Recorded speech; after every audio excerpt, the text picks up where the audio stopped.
Friends, in this episode, we shall discuss another important topic in strategic cost management, that is target costing.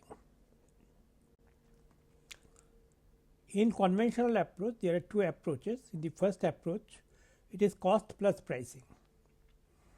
That means you design a product, you try to produce at the lowest cost, then design a margin, desired margin, then you add to the cost, and that is the selling price. This approach is given by the equation S is equal to C plus P. If the firm considers the price is too high, it modifies the design to reduce the cost and consequently the required selling price. If the firm cannot establish the expected selling price, the product is launched at the initially estimated selling price based on the original design. The second conventional approach is profit is equal to selling price minus cost. That means you design the product so that it can be produced at the lowest cost, then match the cost to the anticipated selling price. The profit margin is determined as presented in the equation. Profit is equal to selling price minus the cost. If the profit margin is below the acceptable level, the product is redesigned if possible to reduce the cost until the desired profit margin is achieved. If you look at in both these aspects, conventional approaches, you will find that the focus is on cost reduction and not on cost management.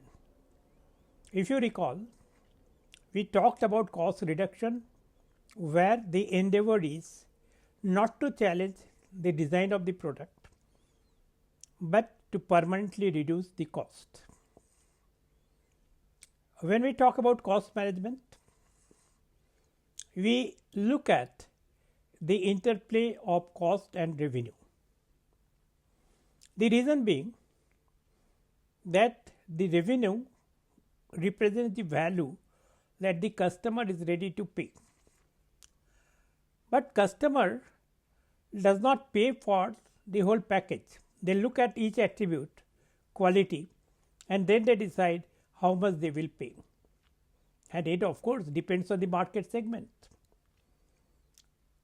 Even in the same market segment, for example, we talk about the automobile, a good example, where you design a car with minimum safety and of course with good functionality without any luxury, because value does not come only from the use value. Value comes from different sources. For example, somebody prefer aesthetics and ready to pay a price for the same. Somebody feel that it is a social status and therefore they are ready to pay a price for a luxury car, a particular brand which is the luxury brand. An example, of course, I take, although may not be absolutely correct, iPhone. How many of us almost use every feature of the iPhone? We don't use, but we use it as a luxury product. These days, if you look at the advertisements of phones, smartphones I am talking about, the focus is on lens. How better you can snap a photo with this particular smartphone, because that is the differentiator. People are ready to pay a price for that, and therefore every customer segment pay different prices. For example, if you look at Hindustan Lever's Dub, is a very high price soap.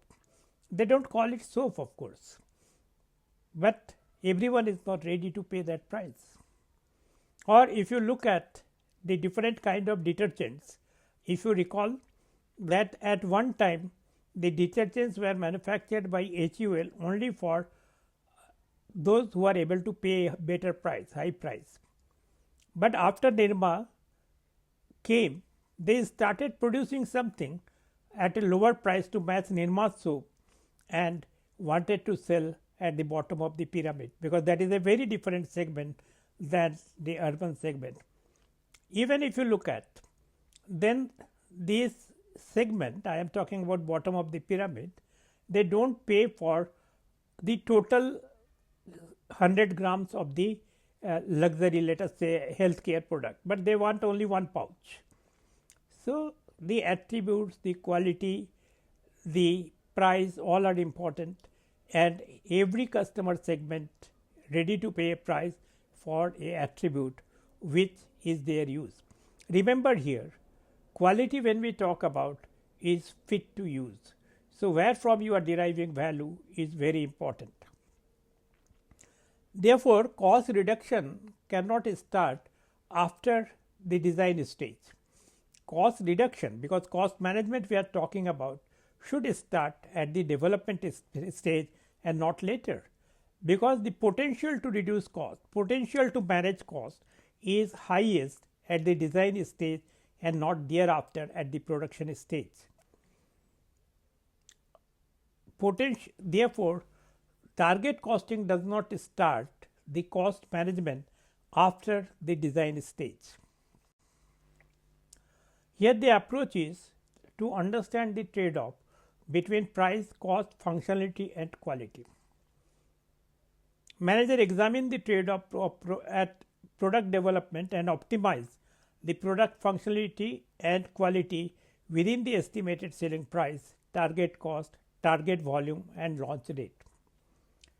Please remember that if you want to apply the target costing, you should have a very strong, intensive marketing research team, because first you identify your target customers, then you look at that what for they pay, what attributes and quality and functionality they are ready to pay for.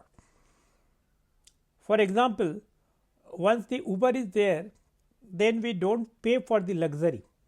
Uber Go is just that you want a quick booking of a car and mobility, but others may not want that. Therefore, even Uber sell different types of car, give on rent different types of car. So, requirement is different. Therefore, extensive marketing research is important. Identification of the customer segment is important, and then you decide what customer is ready to pay for each functionality, quality, attributes and optimize that. And you should keep in mind the target volume and launch date, because you want to make money over the life cycle of the particular product. You may say that why suddenly target costing has become important. Target costing has become important because the earlier approach in marketing, that first you launch at a higher price, once the prosperous people create a demand, buy them, then reduce the price by so that it can now be available to the mass market. The life cycle of products were long, but today life cycle of products are not that long, they are quite short. So, you cannot explore like that first at a higher price, then you reduce the price for the mass market, although people will not use all the attributes that are available.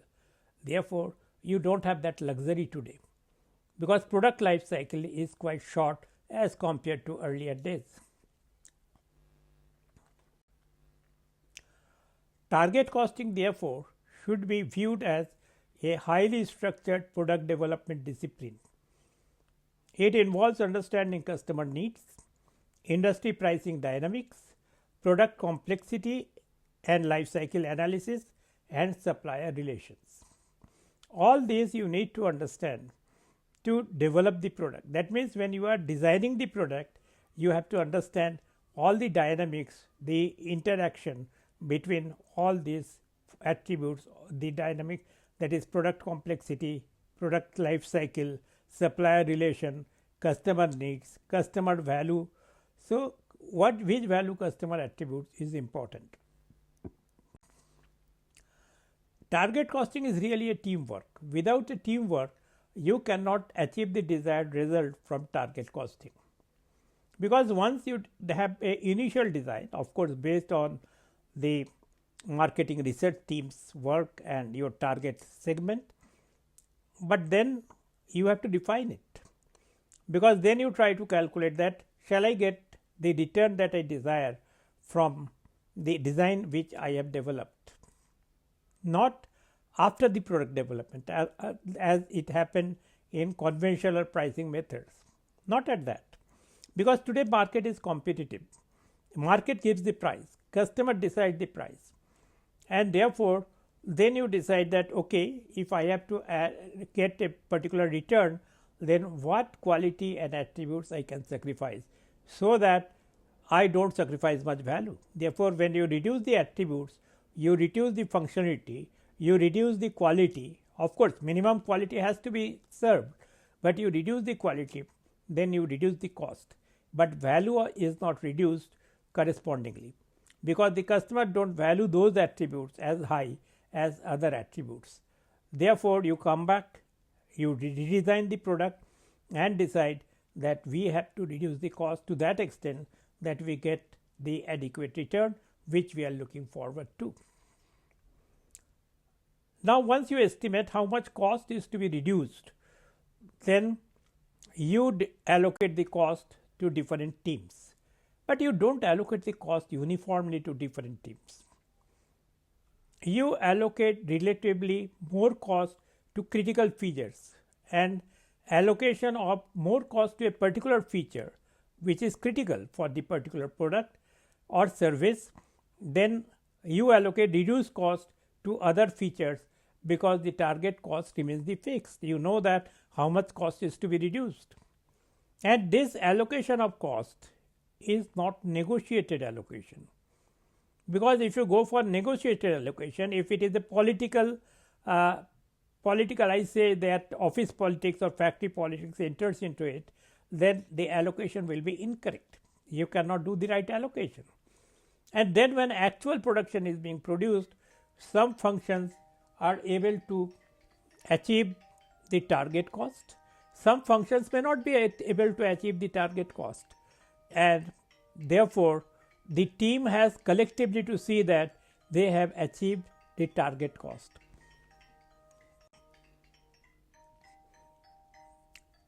The team endeavors to achieve the overall target cost, and it is imperative that successful implementation of the target costing system requires teamwork. And I can tell you friends that today every organization has resorted to target costing. Every good organization I am talking about has resorted to target costing. Unless you follow target costing, you will not be able to earn a reasonable return.